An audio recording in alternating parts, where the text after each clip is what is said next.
দেখো, শুভ অষ্টমী। সন্ধ্যাবেলা রেডি হয়ে নিয়েছি। এখন যাব ডিউটিতে। আমার মাইকেলনগর নেতাজি সংঘ ক্লাবের ওখানে ডিউটি পড়েছে। ও আমাকে ছাড়তে যাবে। আর এই চুড়িদারটা ও আমাকে এবছর গিফট করেছে। চুড়িদারটা তো খুবই পছন্দ হয়েছে, আমি যেহেতু পছন্দ করে নিয়েছি তাই ওটাই আজকে পরেছি। এখন দেখো, যেখানে ডিউটি পড়েছে ওখানে এসেও গেছি, আর কাজ চালুও করে দিয়েছি। তাড়াতাড়ি কাজ সেরে তারপরে যেতে হবে বাড়ি। তার মধ্যে নিজেরাও কিছু ছবি তুলে নিয়েছি, সেটাই তোমাদের সাথে শেয়ার করলাম। বাড়িতে গিয়ে একটু খাওয়া দাওয়া করে আবার তিনজনে বেরাবো। আমি তো রেডি আছি, ছেলেকে রেডি করব, রেডি করে আমরা তিনজনে বেরাবো। এই আশেপাশেই ঘুরবো, কলকাতার ওদিকে যেতে পারবো না, কারণ এমনিও অনেক রাত হয়ে গেছে আর ছেলে এত ভিড়ে কমফোর্টেবল নয়, তাই জন্য যাব না। পাড়ার কয়েকটা ঠাকুর ছিল বাকি, সেটাই দেখলাম। আর বিরাটের ওদিকে খুব সুন্দর সুন্দর পুজো হয়, সেটা সত্যিই আমি জানতাম না। তা মোটামুটি খুব বড় করে না, মানে অনেক পুজো না হলেও কিছু কিছু পুজো হয় অনেক বড় করে, তাই সেখানে গেছিলাম।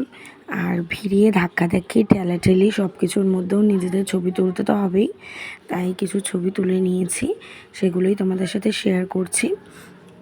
আর ভিডিওটা কেমন লাগলো শেষ পর্যন্ত দেখে অবশ্যই জানাবে। এবছর অষ্টমীর সকালের কোনো রকম ক্লিপ বা ভিডিও তোমাদের সাথে শেয়ার করতে পারছি না, তার কারণ এবছর আমার অঞ্জলি দেওয়া হয়নি। সেই কারণে সকাল থেকে কেন, পুজোর আগের থেকে আমার মনটা প্রচণ্ড খারাপ। বছরে তো একদিন আসে এই দিনটা, সেটাও এবছর দিতে পারিনি, কারণ জ্যাঠা শ্বশুর মারা গেছে, তাই এক বছর আমাদের কালসুচ। তাই কোনো রকম ভিডিও করা হয়নি, রেডিও হয়নি, মন্দিরে যাওয়াও হয়নি। সেই কারণে কোনো রকম ভিডিও তোমাদের দিতে পারছি না।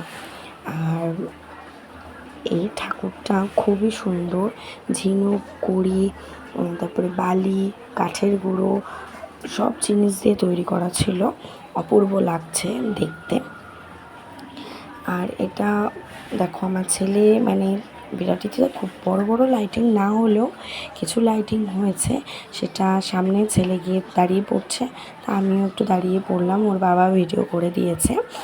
আর ভিডিওটা তোমাদের কেমন লাগছে অবশ্যই কিন্তু জানাবে।